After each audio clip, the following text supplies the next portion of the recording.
Hey guys, welcome to Soccerholics TV. Well, we've come to an iconic landmark here in the city of Toronto. We want to show off this great city of Toronto. Behind me is Yonge and Dundas Square, really popular with the tourists. You can take in all the big landmarks, and of course you've got the Eden Centre right behind us. We'd like to welcome on board, this guy is Harrison. He was in one of our recent videos talking about TFC and his love for the club. And obviously bring in Chris. Chris, how are you? Wait, who are you?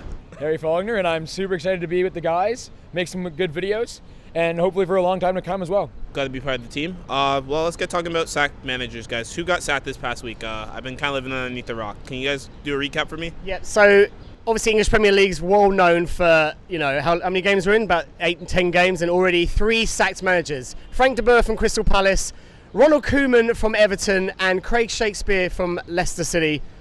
So my view, if I may, my view on sacked managers is that I'm kind of against them being sacked, because it's the players on the pitch that are the ones that are performing.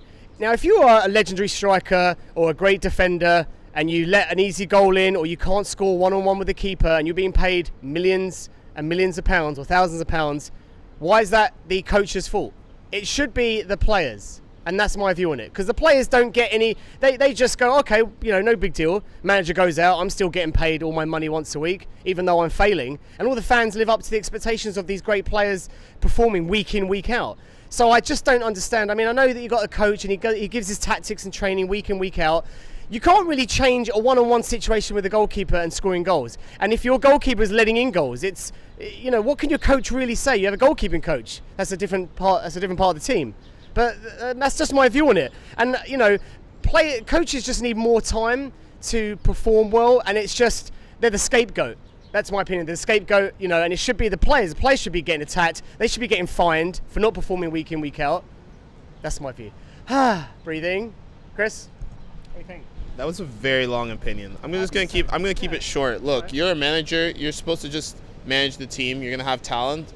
And sometimes, you know what, when you go up against other managers, if you're going to lose, you're going to lose. It's like a game of chess, man.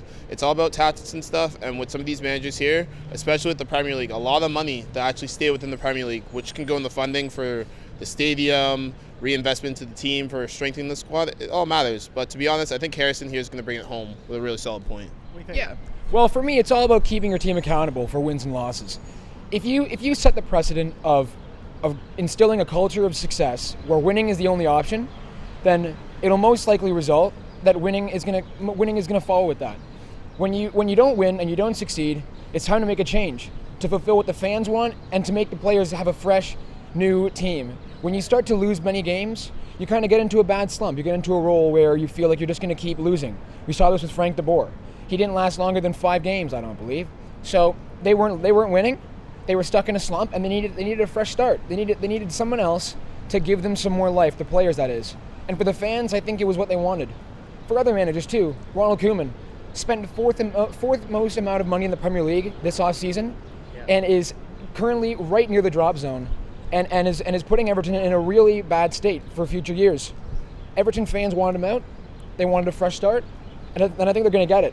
Yeah, but don't you think some of the blame should be put on these players? Because I mean, the coach is on the sidelines, right? He's in a box. He can't go out the box. He just shouts instructions. But if you've got players that aren't, you know, Crystal Palace, yeah, all right, a little bit of a weak team. You know, they haven't got the big money. But Everton definitely has the money. They brought in Rooney. They brought in Sigurdsson. Is that right? And you know, some great signings. And Koeman went on record saying that, you know, I still trust in these summer signings, and you know, give them some time. But obviously, I get it. The board has people to answer to, and the fans are getting frustrated. Mm-hmm. You know, being an Arsenal fan, Arsene Wenger went through it last season, still survived, luckily. You know, but some of these players have to take responsibility, because I mean, I hate the fact that they get paid a lot of money and they don't perform well, and then they'll still go out that night. Oh well, we lost in a nightclub. Yeah. You know, life goes on. Nothing happens to them. They don't get benched. They don't get fined. Don't you think the system should change? Well, to wrap this up for you guys, because I know we can go on for hours about sacked managers, why managers should stay, why managers should go.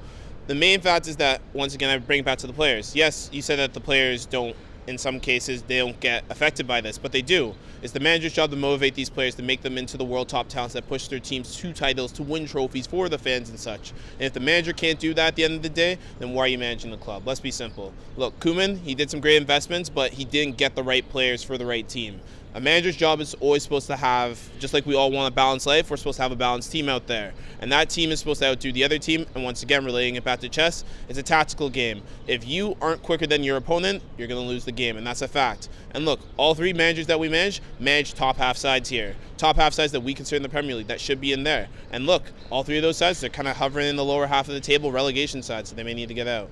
But guys, if you guys do like this discussion, you guys want more videos like this anywhere across Toronto, hit us at Facebook at Soccerholics TV. I think that's also our Twitter as well. But if you want us at Instagram, it's Soccerholics_TV, guys. As well, look forward to more of our videos, guys. We'll be putting them out here, guys. And from the whole Soccerholic team, from Ben, Harry, and Chris, guys, we want to say thank you guys again and enjoy the video. And welcome to the Soccerholics community.